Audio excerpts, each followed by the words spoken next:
This is macOS Ken. Smaller commissions for mini apps, soccer follows the F1 track, and a couple of weird court cases.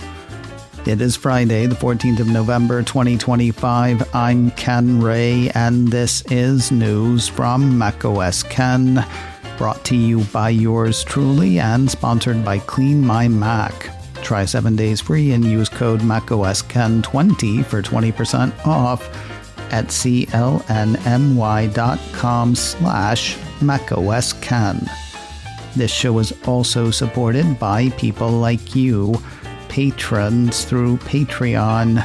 Find out more and add your support at patreon.com/macOSken. Apple has cut commissions for mini apps in half. Sort of like Russian nesting dolls, apps can have other, smaller apps inside. To this point, those have apparently carried the usual in-app purchase commission of 30%. Now a piece from TechCrunch says that has been cut to 15%. Why the largesse? Well, it looks to be tied to burying the hatchet, widening the net, and making more dollars. Or yuan. According to a piece from Bloomberg, Apple and Chinese developer/powerhouse Tencent have agreed to a deal that'll see Apple taking a 15% cut of mini games and apps sold through the super app WeChat. That's not officially official. Neither Apple nor Tencent offered comment for the Bloomberg report. Still, the news came on the same day that Apple announced its new mini app rules. 2 plus 2 probably equals something. Bloomberg says the reported deal resolves an issue that's been brewing between Apple and Tencent for over a year. According to the report, Apple had demanded Tencent close loopholes that app creators employed to funnel users to external payment systems, circumventing the iPhone's typical 30% commission. The deal gets Apple off Tencent's back while opening up a new revenue stream for Apple, and that stands to be a decent chunk of change. In the September quarter alone, mini games sold in WeChat added the equivalent of roughly $4.5 billion US to Tencent's revenue. One wonders what the carrot/stick equation is for developers. To this point, Apple's complaint was that mini game makers were finding ways to send people elsewhere to pay so they wouldn't lose the 30% commission. Why wouldn't developers keep doing that and save themselves the 15%? Especially when they'll have to agree to certain Apple software requirements like employing the recently updated age range verification API. Will it just be that much easier to go Apple's way? Is the 15% less than developers are paying for the outside solutions? Or is WeChat going to be leaning on developers? Whatever the case, Evercore analyst Amit Daryanani is stoked over the reported deal. Apple 3.0 ran part of a note he wrote on Thursday. Despite the reduced commission, writes the analyst, this should drive incremental App Store revenues. We think the quarterly opportunity from Tencent alone could be somewhere in the range of $125 to $400 million, given that social networking, which includes mini-game and app revenues, were about $4.5 billion in the September quarter. Mr. Daryanani has an outperform rating on Apple shares. His price target on the shares is $300. Looser with the purse strings, tighter on the regs.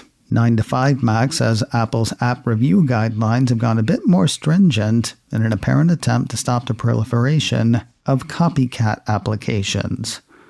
Amid 9 changes posted on Thursday was this one. Thou shalt not. I'm sorry.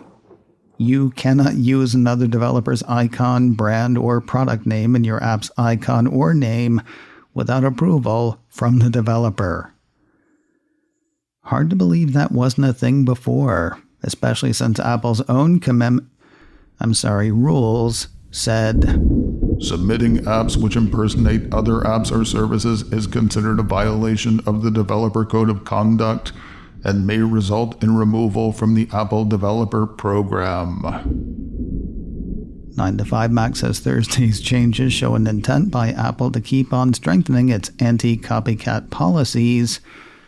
Still, the site does question whether it'll be enough to reduce the number of knockoffs that turn up in the App Store. Hey, here's a question. What the heck is happening with the macOS Tahoe team? Last week, developer betas and public betas of macOS 26.2 came out a day or two after the rest of the blank OS 26.2 roster, while the latest macOS developer beta hit with the rest of them this week. A piece from Mac Rumors says Apple on Thursday seeded the second public beta of macOS 26.2 to the testing crew. Just macOS 26.2, not the rest of them. What the heck is happening with the macOS Tahoe team?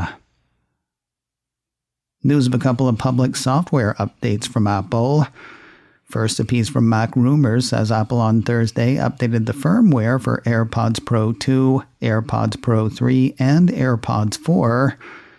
No word on what the new firmware does, though the two Pro models and AirPods 4 with active noise cancellation are set to get expanded support for live translation in the EU soon. Maybe this is preparation for that. Maybe it's a bug hunter. Whatever the case, the new firmware is out. We know for a fact what the other update does, whether we want it or not. Another piece from Mac Rumors says Apple has updated the Apple Store app, giving it the liquid glass treatment and a glassified new icon. Want it or not, at least we know what the update does. More news in a moment, but first a word from today's sponsor, Clean My Mac, your solution for care and control of your Mac. Our Macs get loaded with lots of stuff, lots of files, lots of installation remnants. It happens slowly, without us noticing, even if we mean to keep an eye on it. Let Clean My Mac do that.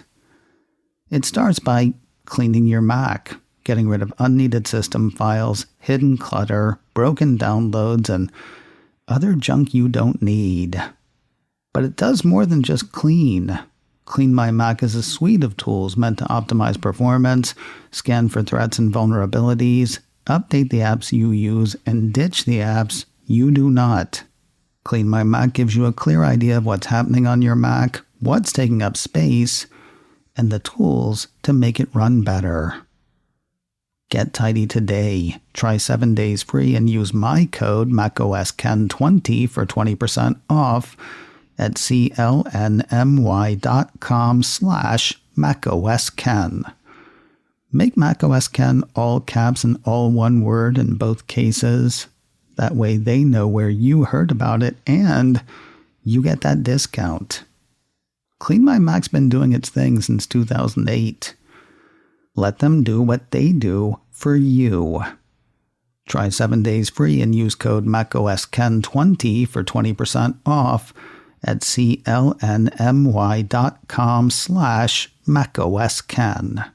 Again, macOSKen is all caps and all one word. Use code macOSKen20 for 20% off at clnmy.com/macOSKen. When Apple announced that F1, The Races, would be included with the cost of an Apple TV subscription, folks wondered whether the same would happen next year for Major League Soccer. Wonder no more. Apple issued a press release Thursday saying that starting with the 2026 season, all MLS matches will be available to stream for Apple TV subscribers at no additional cost. That includes every regular season match, Leagues Cup, the MLS All-Star Game, Campeones Cup, the Audi MLS Cup playoffs, and more. Want to just pay for the soccer? You cannot. The standalone MLS Season Pass subscription on Apple TV will conclude at the end of the 2025 season, according to the release. In other news, I may finally start watching soccer. I mean, probably not, but it could happen. Couple of setbacks in court for Apple on Thursday. Setbacks that could be sizable or eventually signify nothing. The first was in the UK, where a piece from Ireland's RT says the Cupertino company was refused permission to appeal a ruling on App Store commissions. According to the report, Apple has been refused permission to appeal against a London tribunal ruling that it abused its dominant position by charging app developers unfair commissions, leaving the tech giant facing a potential bill of over £1 billion. Time to pay up? No. Despite being refused permission to appeal, they can still appeal it. Apparently, Apple was asking the UK's Competition Appeal Tribunal for permission to challenge its ruling at the Court of Appeal. While the tribunal denied that permission, RTE says Apple can still apply directly to the court. So why'd they bother asking? Back here in the States, Apple has to answer a seemingly stupid lawsuit. Mac Rumors highlights a Bloomberg report that says the suit against Apple and OpenAI filed by the world's richest man-child, Elon Musk, must go on.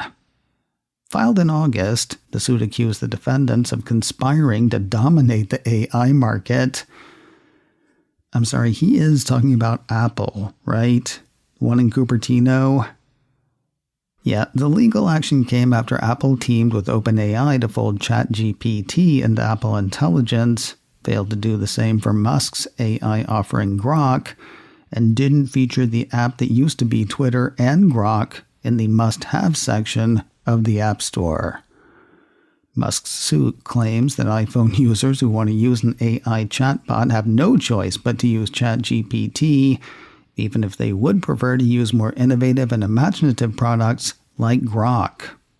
It also disregards the fact that iPhone users can download lots of AI chatbots from the App Store, arguing that standalone apps lack the functionality, usability, and integration of the baked-in offering. The suit wants the court to end the Apple-OpenAI cooperation. It also seeks help in recovering billions of dollars in alleged damages. Now, there's a certain symmetry to that last story and this next story hitting on the same day. While Musk is suing to get on iPhone to boost his AI prospects, his car company is apparently eyeing CarPlay to stop a sales slide. Bloomberg says Tesla is working on support for Apple's in-car infotainment offering. That's according to secret people who weren't supposed to say anything, but went ahead and did so anyway. The company is said to be testing implementation internally and considering a rollout in coming months. Tesla has always relied on its own infotainment offering. That said, the car company's sales have softened, according to Bloomberg, with some buyers citing the lack of CarPlay support as a reason for not choosing the company's cars. You know, I feel like there was another reason some people weren't buying Teslas. Can't remember what that was. Anyway, adding CarPlay couldn't hurt. Bloomberg cites a McKinsey & Company study from 2024 that had roughly 1/3 of car buyers saying not having CarPlay or the Android equivalent would be a deal breaker in their decisions. Neither Apple nor Tesla offered comment for the Bloomberg piece. We'll wrap the day with Apple TV news, as we so often do. Picking up from Wednesday's TikTok tease, the Cupertino streamer did hit with Monarch news on Thursday. Apple TV issued a press release setting a release date for the second season of Monarch, Legacy of Monsters, and floating a teaser. Season 1 had a couple of modern-day adult siblings tracing their family's connection to Monarch, a secretive organization tracking Godzilla and other such monsters. Titans, they're called in the Monsterverse. The first season also told the story of Monarch's founding. For Season 2, it is more of the same, and as a fan, I am perfectly okay with that, because it's going to take us to Skull Island, home of one Kong, King. The release says the ripple effects of the past make waves in the present day, blurring the bonds between family, friend, and foe, all with the threat of a Titan event on the horizon.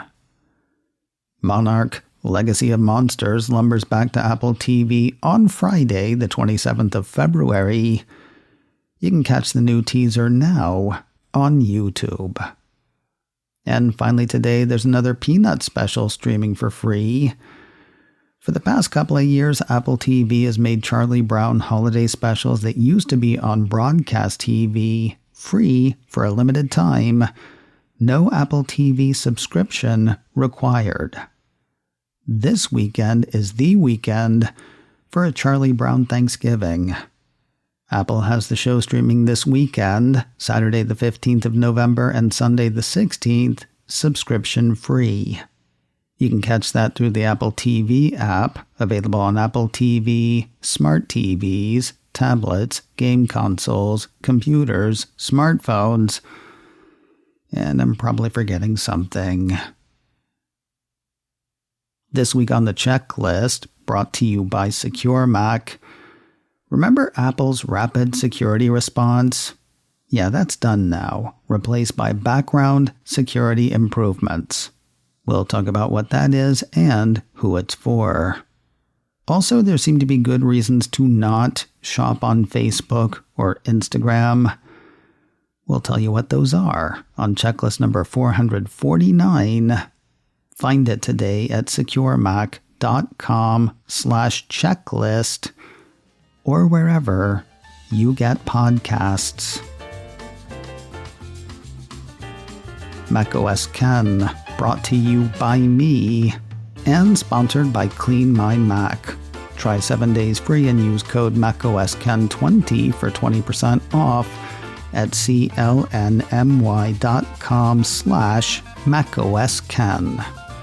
This show is also supported by people like you, patrons through Patreon.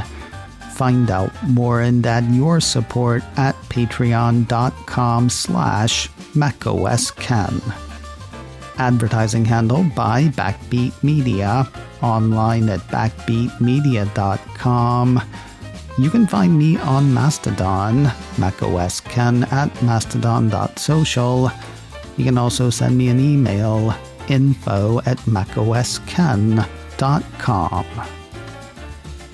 Until next time, that is news from macOS Ken.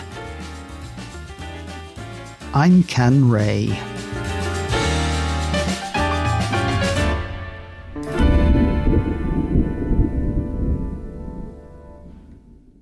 Ciao.